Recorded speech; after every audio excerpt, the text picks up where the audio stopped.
All right, guys, we are reading chapter 7 in Chains. So if you would like to listen along, I'm going to read it right now. If you would like to read it on your own, you're also welcome to. Okay. Wednesday, May 29th through Thursday, June 6th, 1776. We have in common with all other men a natural right to our freedoms without being deprived of them by our fellow men. We were unjustly dragged by the cruel hand of power from our dearest friends, and some of us stolen, and brought hither to be made slaves for life in a Christian land. Thus we are deprived of everything that hath the tendency to make life even tolerable. Petition for freedom from a group of slaves to Massachusetts Governor Thomas Gage, His Majesty's Council in the House of Representatives. So that's an excerpt from a petition for freedom from a group of slaves to one of the governors. Now we're getting back to our story. The days started early in the locked-in kitchen. Since Becky lived in a boarding house on Oliver Street, it fell to me to wake first and build up the fire. She did the proper cooking, and I did near everything else, like washing pots and plates and beating eggs till my arms fell off for Madam's almond jumbles and plum cakes with icing. If not in the kitchen, I was removing colonies of spiders, polishing tables and chairs, or sweeping up a mountain of dust. I saved the cobwebs, twisting them around a rag and storing them by our pallet in the cellar. Cobwebs were handy when a person had a bloody cut. Madam complained every time she saw me. I left a streak of wax on the tabletop. I tracked in mud. I faced a china dog toward the door after I dusted it, which would cause the family's luck to run out. At the end of every scolding, I cast down my eyes and said, "Yes, madam." I kept careful track of her the same way I used to mind the neighbor's bull when I took the milk cows out to pasture. She had not hit me again, but always seemed on the edge of it. Mostly Madam slept late, wrote letters, and picked out melodies on a badly tuned spinet. A few times, she and her husband conversated fast and quiet about Mr. Washington and when the king's ships would arrive for the invasion. So they're talking about the Revolutionary War, and Mr. Washington would have been the head of the rebel soldiers. They argued fierce on Thursday night. Lockton shouted and called Madam rude names before storming out of the house, the front door crashing behind him.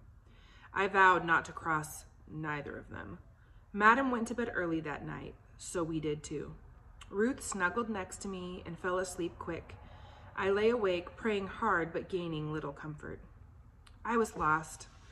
I knew that we were in the cellar of a house on Wall Street owned by the Locktons in the city of New York, but it was like looking at a knot, knowing it was a knot, but not knowing how to untie it. I had no map for this life. I lay awake and stared into the darkness. Madam called for tea in her bedchamber the next morning and sent for Ruth, who was pumping the butter churn with vigor. Why would she need Ruth? I asked as I wiped my sister's hands and face with the damp rag. Why does she do anything? Becky asked. I'm to climb to the attic to fetch the cast-off clothing in an old trunk. Maybe she'll set the little one to rip out the stitches so the dressmaker can use the fabric. This best be the last of the day's fanciful notions. My D's don't like all this upping and downing of the stairs. Ruth stayed in Madam's chamber for hours. I spilled the fireplace ashes on the kitchen floor, then kicked over the bucket of wash water I brought in to clean up the mess. I stubbed my toe and near cut off my finger whilst peeling an old tough turnip. Then I could stand it no more. I snuck out the kitchen and tiptoed down the hall, and I could hear the sound of Madam's voice from the bottom of the stairs, but not the words she was saying. I wanted to march right up there and tell Ruth to come back and finish the butter. I did not. I forced myself to work.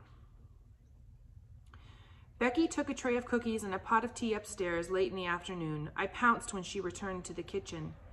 Is Ruth well? Why does Madam keep her?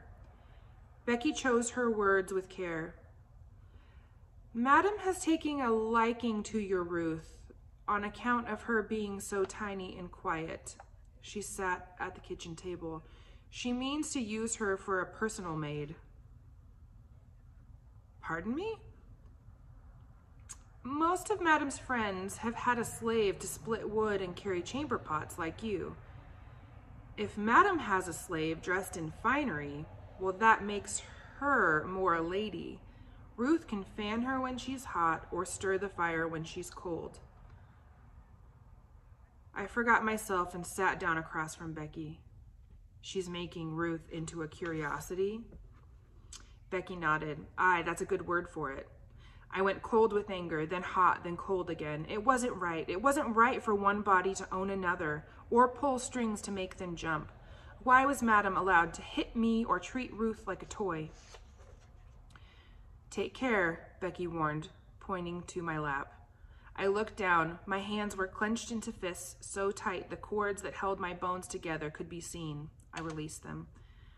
Becky leaned across the table and spoke quiet. I don't imagine you like this much. Can't say I blame you. But don't lose your head. Madam is not afraid to beat her slaves. I rubbed my palms together. Do they own more than us? Half a dozen, down to the Charleston place, none up in Boston. Never been to the Carolinas, so I don't know how they get along. But you need to calm yourself and heed what I am about to tell you. Yes, ma'am, I said stiffly. 2-3 years ago, there was another girl here, slave like you. She talked back. Madam called her surly and took to beating her regular like. One day, she beat her with a fireplace poker. Did she die? No, but her arm broke and didn't heal right. It withered and hung useless, so Madam sold her. I cannot hold the hot words in my mouth any longer. So best not to come after me with a poker or hurt Ruth. She best not come after me with a poker or hurt Ruth. Becky leaned back and studied me a bit. You ain't never gonna say nothing like that again. Not in my kitchen. I get paid decent here, and I won't let some girl like you get in the way of that. Wearing pretty dresses ain't going to hurt the little one, so wipe that look off your face and fetch me some more wood. After that, Ruth's every waking moment was spent with Madam. Though we worked in the same house and slept under the same blanket, we had little time to talk. Ruth was permitted to sleep until the sun rose, went to bed when Madam retired, and rarely had to work in the kitchen or garden. I lay awake every night, heart filled with dread, recalling the dangerous offer made by that boy in the floppy red